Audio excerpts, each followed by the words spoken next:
So the total was 180. And what do we have to divide that by again, Devin? By 6. Should be pretty easy one, right? Emma?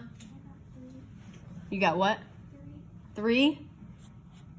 So 6 can't go into 1. It can go into 18. How many times? 3. Gives me 18. Subtract that. I end up with 0, 0. So I add a 0 there. And what is my average then? Emma? 30. My average or mean is 30. Now B wants to tell, says which of these landmarks would you use if you were trying to sell the car? So if you're trying to sell the car, do you want the gas mileage to be higher or lower? Carter? Lower. So you think that people want the the miles per gallon that they can go to be lower?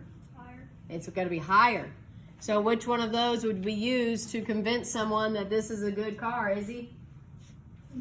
The mode. And why would we use the mode? Because it's the highest of the 3. Right, so we could say, well, this model, a typical model, this one gets 34. So it's more convincing that they would want to use that one. So we could say I would use the mode.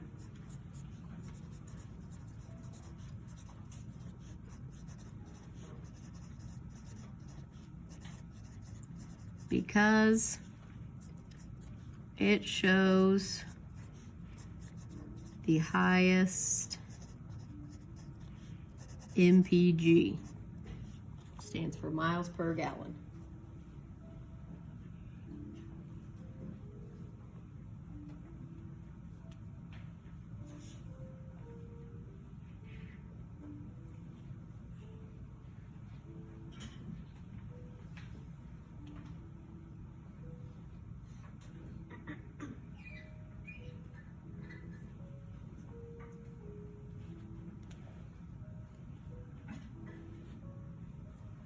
Okay, and then our last problem on the try this section.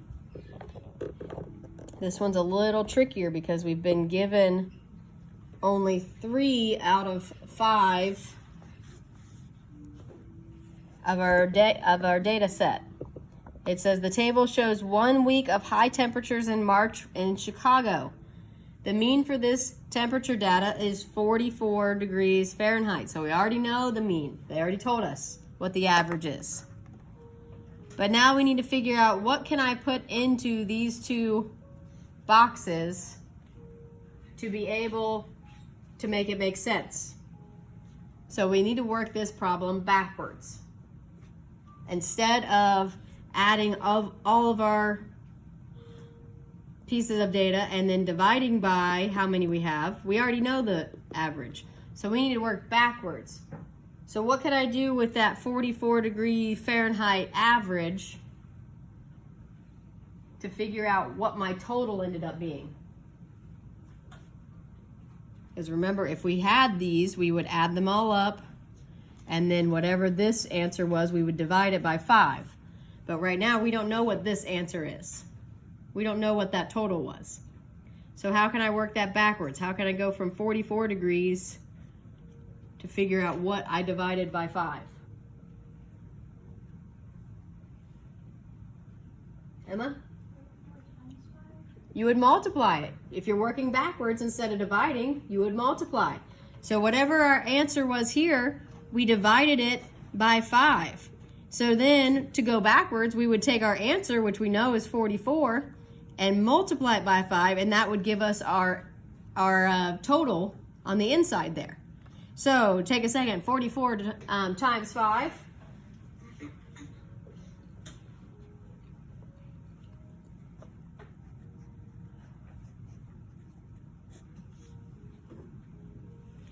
Izzy? 220. 4 times 5 is 20. Carry my 2. 20 plus 2 is 22. So now we know that if I added all 5 of these up, my total would be 222. How am I going to figure out what those 2 missing places could be?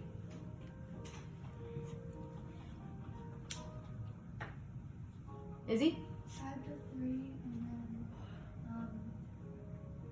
divide the total of those numbers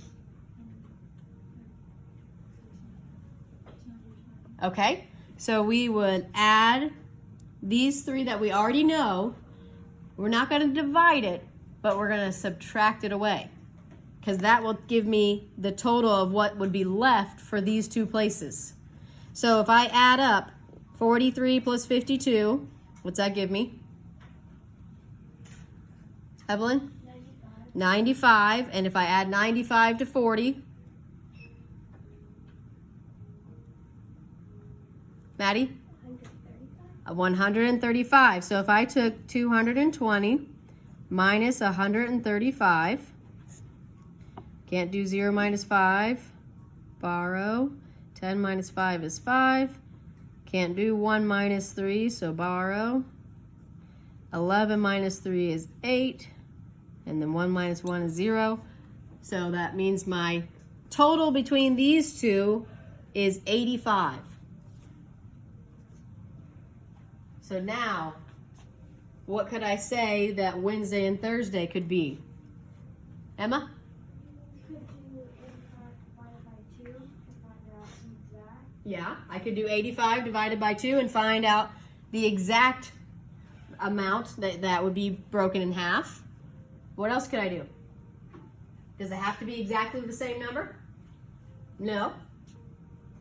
So what could I do with that 85? How could I split it up between Wednesday and Thursday? Evelyn? You could do 50 and 35. I could do 50 and 35.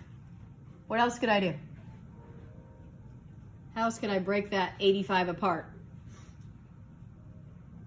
Emma? 40 and 45. There's all kinds of different ways. And you could even do it, you don't even have to do it with perfect counting by fives. You could do 43 and 42. Okay, you could break it down. So we could choose, let's just make it easy. Let's just do the 40 and the 45.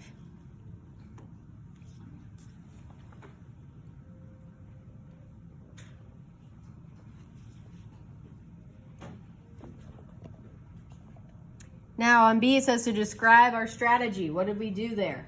This is kind of hard to put into words. But what did we do to find what those missing blanks could possibly be?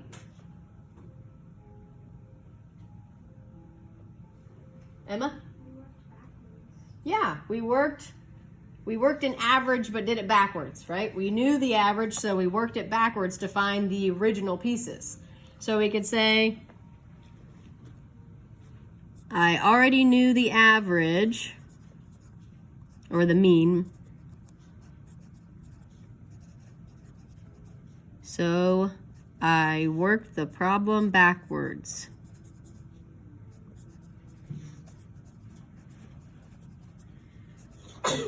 Bless you.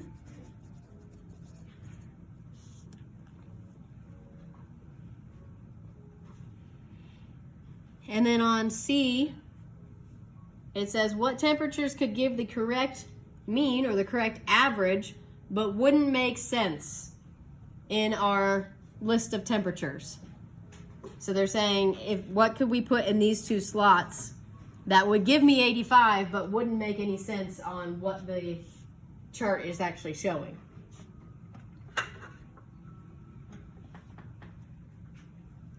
Thinking about what that chart is showing here. The high temperatures in March in Chicago. We know that we need this and this to add up to 85. So 40 and 45 kind of fits with what the other temperatures were, right? It's pretty similar. So how could I break that 85 apart and have it not make sense in this chart? Carter?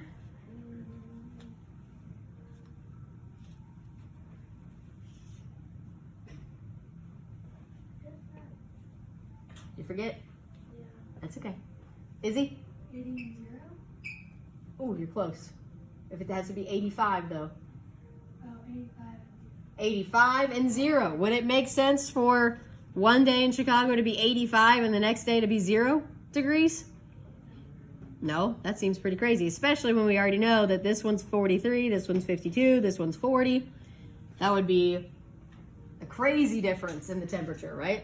Usually temperatures fluctuate maybe 5-10 degrees from day to day.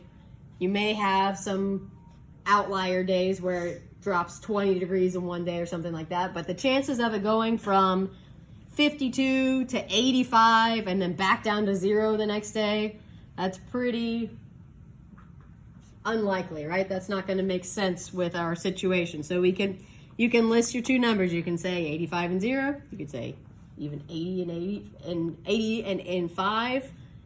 Any of those where there's a huge gap between them would make sense. That would not fit in our temperatures there.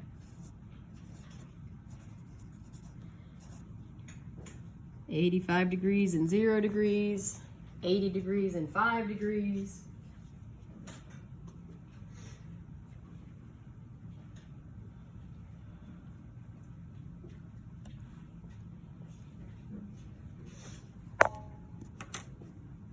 Okay, now we'll have our home link for the day for lesson 1-5.